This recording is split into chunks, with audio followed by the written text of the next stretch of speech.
আল্লাহ ছাড়া অন্য কাউকে রব বানানো যাবে? কোন তাগুতের গোলামি করা যাবে? যাবে না। একমাত্র রবের ইবাদত করতে হবে।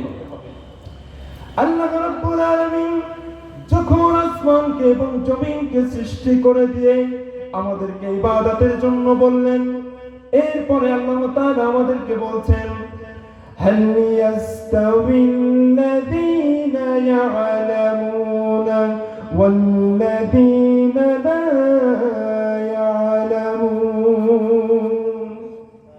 আল্লাহ রাব্বুল আলামিন বলছেন, আমি এত কিছু তোমাদের জন্য সৃষ্টি করে দিয়েছি, এত কিছু তোমাদের জন্য এই পৃথিবীর মধ্যে রেখে দিয়েছি, এগুলো তোমাদের জানার দরকার আছে না নাই? জানার দরকার আছে না নাই? এই জন্য আল্লাহ বলছেন, হাল ইয়াস্তাউিল্লাযীনা ইয়া'লামুনা ওয়াল্লাযীনা লা ইয়া'লামুন। তোমাদের মধ্যে যারা জানে আর যারা জানে না, এরা কি কখনো সমান হতে পারে? আমাদের মধ্যে সমাজে যারা আছে, এদের ভিতরে যারা শিক্ষিত এবং যারা অশিক্ষিত, তারা কি কখনো সমান হতে পারে? একটা পার্থক্য আছে। এই পার্থক্য থেকে আমাদের বের হতে হবে। আল্লাহ রাব্বুল আলামিন বলেন, হাল ইয়াস্তাবিল্লাযীনা ইয়া'লামুনা ওয়াল্লাযীনা লা ইয়া'লামুন।